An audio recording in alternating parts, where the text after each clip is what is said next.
Pizza Hut pedophile. I would consider the place I grew up to be reasonably safe. However, just like nearly everywhere else, there was a bad part of town.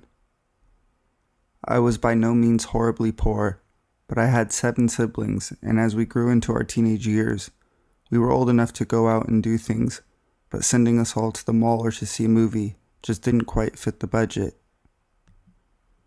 As a result, my siblings and I would often just walk around our town.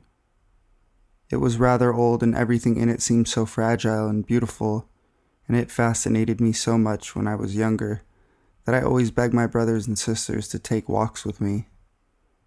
I was the youngest, so my mom said I had to have one of the big kids with me because it wasn't safe. Eventually they got sick of seeing the same things over and over, and one by one they stopped going with me. By the time I was 14, only 2 of my siblings remained at home.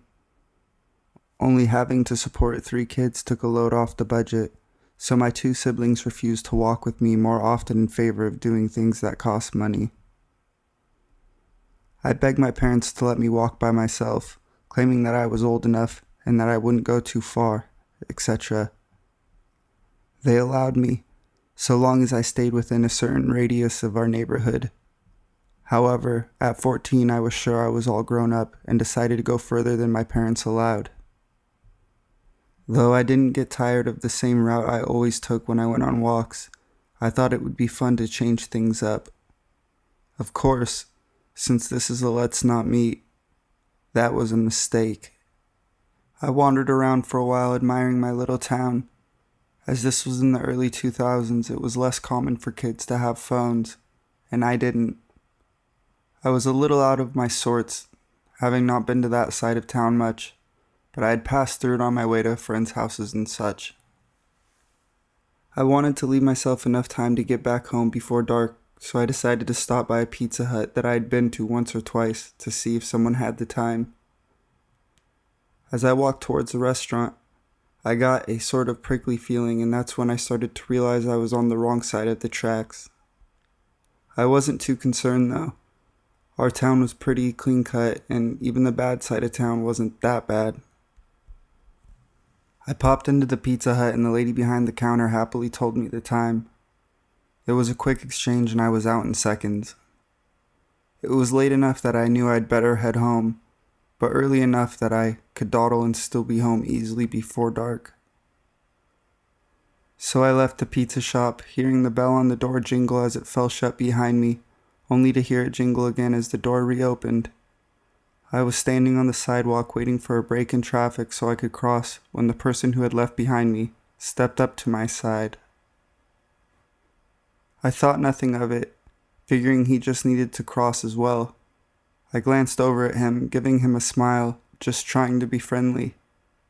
He, however, took this as an invite to strike up a conversation. "Hello," he said. I muttered a hi in response, right as there was a break in traffic. I stepped into the street and so did the man. Again, my naive self just figured we were walking the same way. "You look just like my daughter," he said. By now I thought it was a bit weird, but not threatening. He looked about my parents' age and was dressed fairly nicely. Still, I didn't particularly want to talk to the man, so I just replied, "Oh."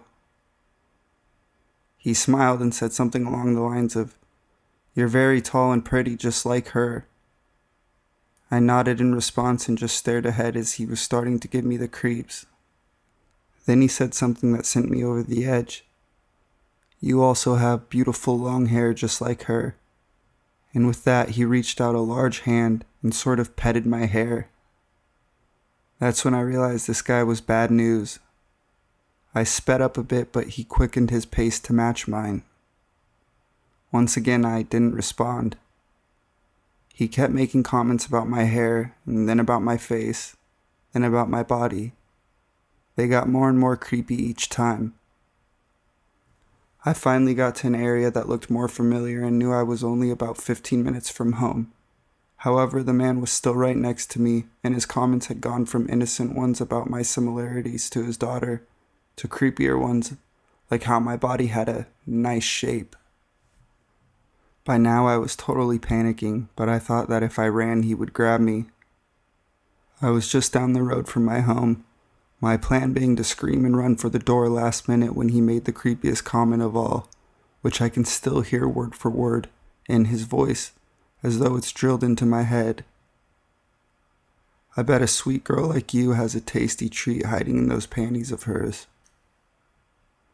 With those sickening words, I screamed Bloody Mary and ran like hell up my front porch steps and straight to my parents' room. By the time I got out, what had happened and my dad had driven around the block to make sure the creep had left, my brother had called the police and they were on their way. I filed a report, but they never found the guy. I had nightmares for weeks, and it wasn't till my 3rd year of high school that I was willing to walk further than a block away from my house alone. So, creepy Pizza Hut pedo, let's not meet.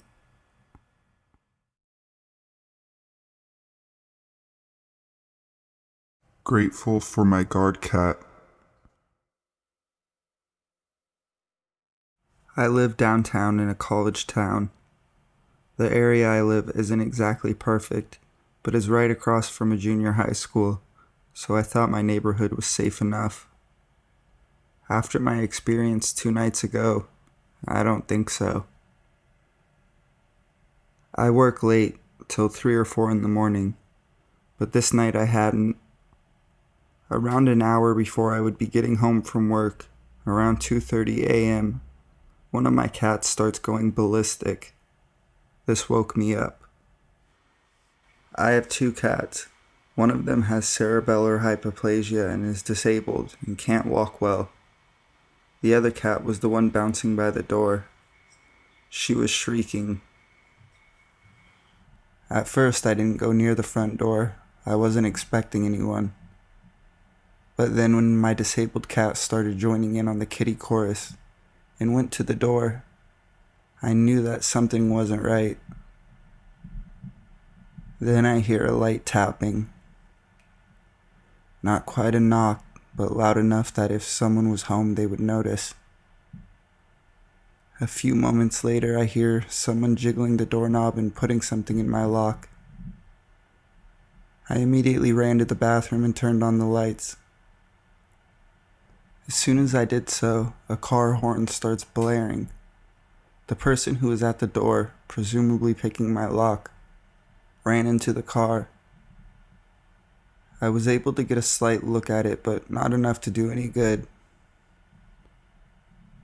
If my cat hadn't freaked out, I wouldn't have known my apartment was getting broken into.